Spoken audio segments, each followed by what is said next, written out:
ರಾಜ್ಯ ದೇಶ ವಿದೇಶಕ್ಕೆ ಸಂಬಂಧಪಟ್ಟಾಗಿನ ಕೆಲ ಪ್ರಮುಖ ಸುದ್ದಿಯನ್ನು ಬನ್ನಿ ಕ್ವಿಕ್ ಆಗಿ ನೋಡ್ಕೊಂಬೋಣ. ಇವತ್ತು ನಾಡಿನೆಲ್ಲೆಡೆ ರಂಜಾನ್ ಹಬ್ಬದ ಸಂಭ್ರಮ ಮನೆ ಮಾಡಿತ್ತು. ಬೆಂಗಳೂರಿನಲ್ಲಿ ಸಾಮೂಹಿಕ ಪ್ರಾರ್ಥನೆಯಲ್ಲಿ ಸಿಎಂ ಭಾಗಿಯಾದರು. ಮಿಲ್ಲರ್ ರಸ್ತೆಯ ಮಸ್ಜಿದ್ ಇ ಖಾದ್ರಿಯಲ್ಲಿನ ಸಾಮೂಹಿಕ ಪ್ರಾರ್ಥನೆಯಲ್ಲಿ ಸಿಎಂ ಸಿದ್ದರಾಮಯ್ಯ ಭಾಗಿಯಾದರು. ಸಿಎಂ ಇಬ್ರಾಹಿಂ, ಶಾಸಕ ರಿಜ್ವಾನ್ ಅರ್ಷಾದ್ ಸಾಥ್ ಕೊಟ್ಟರು. ಈ ವೇಳೆ ಮಾತನಾಡಿದ ಸಿಎಂ, ಯಾವುದೇ ಜಾತಿ ಧರ್ಮ ಇದ್ರೂ ನಾವೆಲ್ಲ ಒಟ್ಟಾಗಿ ಬಾಳಬೇಕು, ಯಾವುದೇ ಧರ್ಮ ದ್ವೇಷ ಬೋಧನೆಯನ್ನ ಮಾಡಬಾರ್ದು ಅಂತ ಹೇಳಿದ್ದಾರೆ. ಬೆಂಗಳೂರಿನ ನಾಗರಿಕರಿಗೆ ಜಲಮಂಡಳಿಯಿಂದ ಗುಡ್ ನ್ಯೂಸ್ ಸಿಕ್ಕಿದೆ. ನಗರದಲ್ಲಿ ನೀರಿನ ಬಿಲ್ ಬಾಕಿಗೆ ಬಡ್ಡಿ ಏನು ಹಾಕಲಾಗ್ತಾ ಇತ್ತಲ್ಲ, ಅದನ್ನು ಮನ್ನಾ ಮಾಡಿ ಒಂದು ಯೋಜನೆಯನ್ನು ಜಾರಿಗೆ ತರಲಾಗಿದೆ. ಈ ಬಗ್ಗೆ ಡಿಸಿಎಂ ಡಿಕೆ ಶಿವಕುಮಾರ್ ಮಾಧ್ಯಮ ಪ್ರಕಟಣೆ ಮುಖೇನವಾಗಿ ಮಾಹಿತಿ ಕೊಟ್ಟಿದ್ದಾರೆ. ಏಪ್ರಿಲ್ ತಿಂಗಳಿಂದ 3 ತಿಂಗಳ ಅವಧಿಗೆ ನಿಯಮ ಅನ್ವಯ ಆಗುತ್ತೆ. ನೀರಿನ ಬಿಲ್ ಪಾವತಿಸಿದರೆ ಶೇಕಡ 100% ಬಡ್ಡಿ ಮನ್ನಾ ಆಗುತ್ತೆ.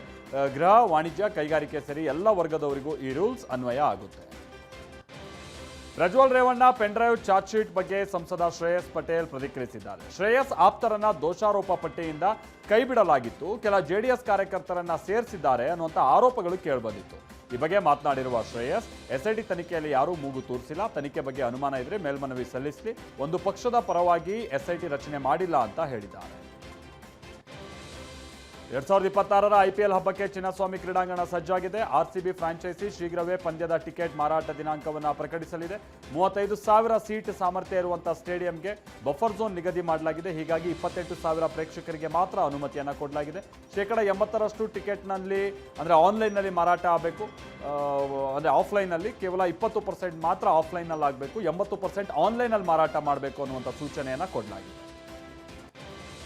ಮುಂಬರುವ ವಿಧಾನಸಭಾ ಚುನಾವಣೆಗಳಿಗೆ ಬಿಜೆಪಿ ಸಜ್ಜಾಗಿದೆ. ಚುನಾವಣೆ ನಡೆಯುವ ರಾಜ್ಯಗಳಲ್ಲಿ ಒಂದೊಂದೇ ಪಟ್ಟಿ ಬಿಡುಗಡೆ ಮಾಡ್ತಾ ಇದೆ. ಕೇರಳದಲ್ಲಿ 11 ಅಭ್ಯರ್ಥಿಗಳ ಪಟ್ಟಿಯನ್ನು ಬಿಜೆಪಿ ಬಿಡುಗಡೆ ಮಾಡಿದೆ.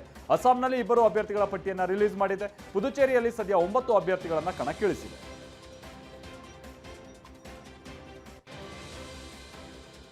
ಪಶ್ಚಿಮ ಬಂಗಾಳ ಸಿಎಂ ಮಮತಾ ಬ್ಯಾನರ್ಜಿ ಪ್ರಧಾನಿ ಮೋದಿ ಅವರನ್ನು ಅತಿ ದೊಡ್ಡ ನುಸುಳುಕೋರ ಅಂತ ಕರೆದಿದ್ದಾರೆ. ಕೋಲ್ಕತ್ತಾದಲ್ಲಿ ನಡೆದಂಥ ಈದ್ ಕಾರ್ಯಕ್ರಮವೊಂದರಲ್ಲಿ ವಾಗ್ದಾಳಿಯನ್ನು ಹೀಗೆ ನಡೆಸಿದ್ದಾರೆ.